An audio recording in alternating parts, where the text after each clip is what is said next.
Hello student, मैं आप लोग को सुमित्रानंद पंत का जीवन परिचय लेके आई हूँ। बहुत इंपॉर्टेंट है, आप लोग एक बार जरूर पढ़िएगा।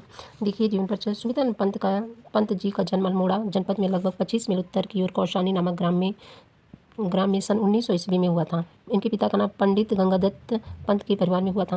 इनकी माता का नाम श्रीमती सरस्वती देवी।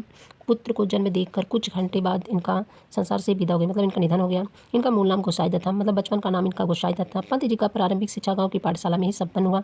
लगभग 12 वर्ष की अवस्था में इनको राजकीय हाई स्कूल अल्मोड़ा में प्रवेश दिलाया गया। यहाँ से इन्होंने 9वीं कक्षा उत्तीर्ण की। इसके पश्चात काशी आ गए और यहाँ हाई स्कूल और इंटरमीडिएट परीक्षा उत्तीर्ण की। इस बीच में स्वतंत्र रूप से संस्कृत, हिंदी, बांग्ला और अंग्रेजी भाषाओं का अध्ययन करते रहे। इन्होंने सन 1921 ईस्वी में असहयोग आंदोलन प्रारंभ होने पर कॉलेज छोड़ दिया। पंत जी की आयु ज़्यादा नहीं थी, लगभग देखो जब वो 7 वर्ष की थी तभी इन्होंने कविता लिखी। इन्हें पंडित शिवाधर पांडे ने बहुत प्रेरणा प्रदान की। पंत जी सन 1931 में काला कंकर चले गए और वहाँ इन्होंने मार्क्सवाद का अध्ययन किया। अरविंद दर्शन से प्रभावित होकर इन्हें स्वर्ण किरण, स्वर्णधूल, उत्तरा आदि काव्य संकलनों की रचना की। सन 1950 में पंत जी आकाशवाणी से जुड़े। पंत जी प्रयाग में रहकर स्वच्छंद रूप से साहित्य रचना की संलग्न रहे, मतलब लगातार कंटिन्यू काम करते रहे। सन 1977 में पंत जी का निधन हो गया। इनका साहित्यिक रचनाएं।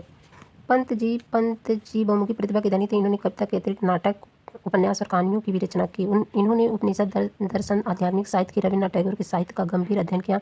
इससे इनकी साहित्यिक प्रतिभा को बड़ा बल प्राप्त हुआ। प्रसिद्ध साहित्यिक पत्रिका सरस्वती में इनकी कविताओं के प्रकाशन के बाद काव्य मर्मज्ञों के हृदय में इनकी थाक जम गई। पंत जी ने अपनी छायावादी, प्रगतिवादी और दार्शनिक कविता से हिंदी साहित्य के धनी बनाया। इन्हें काला और बूढ़ा चांद पर साहित्य अकादमी पुरस्कार, लोकायतन पर सोवियत लैंड पुरस्कार और चिदंबर में भारतीय ज्ञानपीठ पुरस्कार प्राप्त हुआ। पंत जी की साहित्यिक सेवाओं से प्रभावित होकर भारत सरकार ने इन्हें पद्म भूषण की उपाधि से भी भूषित किया। कृतियों के लिए पंत जी ने अपनी बहुमुखी प्रतिभा की कविता के साथ साथ उपन्यास, कहानी, नाटक, आलोचना आदि विधाओं पर भी अपनी लेखनी चलाई। इनकी प्रमुख काव्य कृतियाँ इस प्रकार वीणा, पल्लव, गुंजन, ग्रंथ, युगांत, युगवाणी, स्वर्ण किरण, स्वर्णधूल, उत्तरा, अतिमा आदि। लोकायतन है देखा पंत जी का महाकाव्य। इन रचनाओं के अतिरिक्त वाणी, काला और बूढ़ा चाँद, चिदंबरम, रश्मिबंध, रजत शिखर, शिल्पी आदि शीर्षकों से भी काव्य कृतियाँ उपलब्ध होती हैं।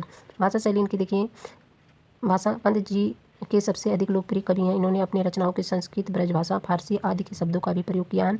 इनकी शब्दावली सरस, संक्षिप्त, लघु सामाजिक पदावली से युक्त होती है। इसमें व्याकरण की कठोरता भी कोमल हो गई है। पंत जी के काव्य भाषा में माधुर्य, चित्रमा और कोमलता अधिक है। मुहावरे और कहावतों को पंत जी के काव्य में अभाव है।